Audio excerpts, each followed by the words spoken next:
গানের আওয়াজ ভেসে আসছে। এ কি, এত রাতে গাছের উপর থেকে কিসের আওয়াজ ভেসে আসছে?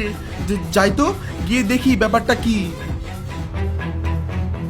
ব্যাপারটা কি দেখার জন্য হারু যেই না গাছে উঠলো, আর উঠেই দেখলো এক ডাইনি আর এক ভূত ডাবের ভিতরে জোরে গান চালিয়ে নাচানাচি করছে।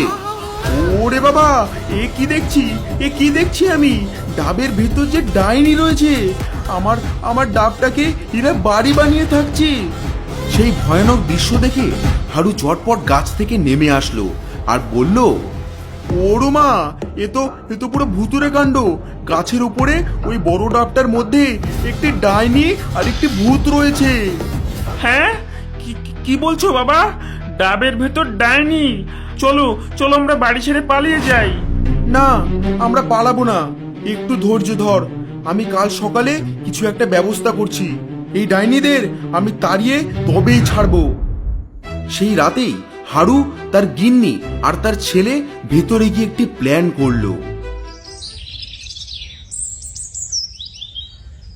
পরের দিন সকালে হারু আর গজা সেই ডাব গাছের তলায় লঙ্কা পোড়া দিল, আর সেই লঙ্কা পোড়ার গন্ধে সারা বাড়ির চত্বর ধোঁয়ায় ধোয়া হয়ে গেল। আর সেই ধোঁয়া গিয়ে ঢুকলো সেই ডাবের ভেতরে। ওরে বাবা, এই সকাল সকাল এই লঙ্কা পোড়ার গন্ধ কোথা থেকে আসছে?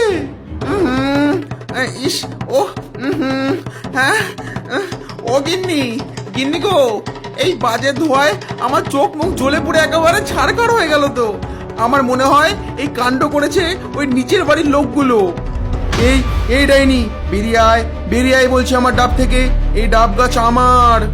হ্যাঁ, ওরে বেটা, তোরা জানতে পেরে গেছিস আমরা এখানে আছি? এবার দেখ আমি কি করি। এই বলে ডাইনি নিজের জাদুর মন্ত্রের দ্বারা একটি ফ্যান প্রকট করলো, আর সেই ফ্যান চালিয়ে জানলার সামনে রেখে দিল। ফ্যানের জোরালো হাওয়ায় সব ধোঁয়াগুলো ডাবের ভেতর থেকে বেরিয়ে গেল। এ কি কাণ্ড! হায় ভগবান, এ তো কোনো ফারাকই হলো না। এই ডাইনি যে সব ধোঁয়া বাইরে পাঠিয়ে দিল। না, আমাকে অন্য কিছু ভাবতে হবে। সেই দিন রাত্রেবেলায় হারু, রমা আর গজা তিনজন মিলে বসে ডাইনিকে তাড়ানোর প্ল্যান করছে। অনেক চিন্তা ভাবনার পর গজার মাথায় একটি বুদ্ধি আসলো। গজা বলল, যেমন কাটা দিয়ে কাটা তুলতে হয়, তেমনি আমরা ডাব দিয়ে ডাব ফেলবো। বাবা, কাল বাজার থেকে কিছু ডাব কিনে নিয়ে আসবে, আর সেই ডাবগুলো ওই ডাইনির বাড়িতে ছুঁড়ে মারবো। এই প্ল্যান সবার পছন্দ হলো। তিনজনে মিলে প্ল্যান করার সময় বুঝতেই পারেনি জানলার বাইরে এক ছায়ামূর্তি আড়ি পেতে সব শুনছিল। পরদিন সকালবেলায় হারু আর গজা দুজনে ডাব নিয়ে রেডি ডাইনির বাড়িতে মারার জন্য। গজা বলল, বাবা রেডি, 1 2 3। তিন গোনার সঙ্গে সঙ্গেই ডাব দুটো ছুঁড়ে মারলো ডাইনির বাড়ির দিকে। কিন্তু ডাইনি এই হামলার জন্য প্রস্তুত ছিল, কারণ আগের দিন রাত্রেবেলা পুরো ঘটনাটা ডাইনি আড়ি পেতে শুনে নিয়েছিল। আর ডাইনি তখনই সেই ডাবের ভেতর থেকে মাথা বার করে একটি ব্যাট দিয়ে ডাব দুটোকে রিভার্সে 6 চালালো। ওরে বাবা, এই ডাব দেখি উল্টে আমাদের দিকে ছুটে আসছে।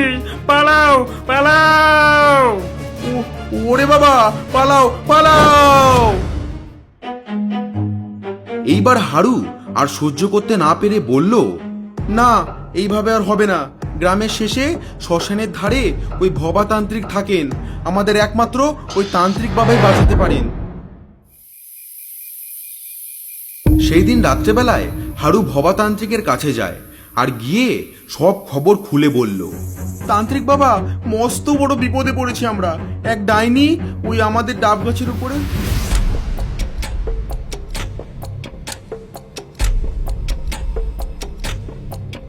সমস্ত শুনে তান্ত্রিক বলল, ঠিক আছে, আমি দেখে নেব।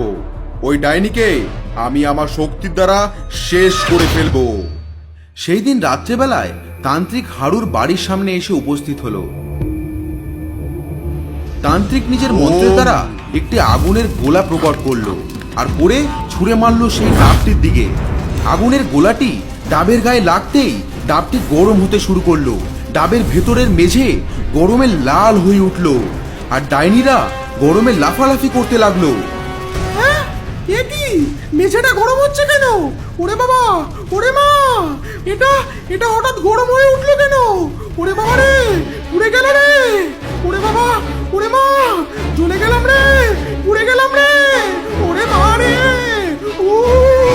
ওরে বাবা, ওরে ওরে ওরে আমার সাদের ডাবের বাড়ি রে। কি হচ্ছে, কি হচ্ছে এটা? আমার ডাবের ঠান্ডা জল শুকিয়ে গেল রে। ওম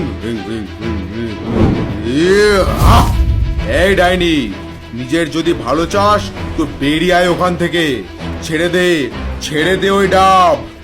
ডাইনি আর ফরু ডাবের গরম সহ্য করতে না পেরে শেষমেশ বেরিয়ে পড়লো সেই ডাব থেকে। আর ডাবের নিচে এসে ডাইনি রাগে ফুলতে ফুলতে বলল,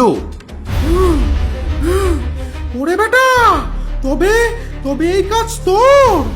আজ আজ তোকে শেষ করে ফেলবো। এই বলে ডাইনি তান্ত্রিকের দিকে একটি বিশাল অস্ত্র ছুঁড়ে মারলো। আর তান্ত্রিক নিজেকে রক্ষা করার জন্য মন্ত্র বলে একটি বলয় সৃষ্টি করলো। ডাইনির অস্ত্র তান্ত্রিকের বলয়ে লেগে ধ্বংস হয়ে গেল। তবে ডাইনি, নে দেখ এবার আমার মহা অস্ত্র। ভবাতান্ত্রিক মন্ত্রের জোরে হাতে একটি বিচুটি পাতা প্রকট করলো আর ছুঁড়ে মারলো সেই ডাইনির দিকে। বিচুটি পাতা গায়ে লাগতেই সেই ডাইনির সারা গা চুলকাতে শুরু করলো। এত চুলকাচ্ছে কেন? মরে যাব, মরে যাব চুলকাতে চুলকাতে। ওরে ওরে, কেউ বাঁচা রে। ওরে বাবা রে, ওরে মা রে। গিন্নি গো, আর এখানে থাকা যাবে না। পালাও পালাও গো, পালাও। এই বলে ডাইনি আর ফরু হারুর ডাব গাছ ছেড়ে উড়ে চলে গেল। ওরে বাবা রে, মরে গেলাম রে। ও আ, ওরে বাবা রে। দর্শক বন্ধুরা, তোমরা যদি এরকম ভিডিও আরো পেতে চাও তবে চ্যানেলটিকে সাবস্ক্রাইব করে বেল আইকনটি প্রেস করে দাও। আর গল্পটি কেমন লাগে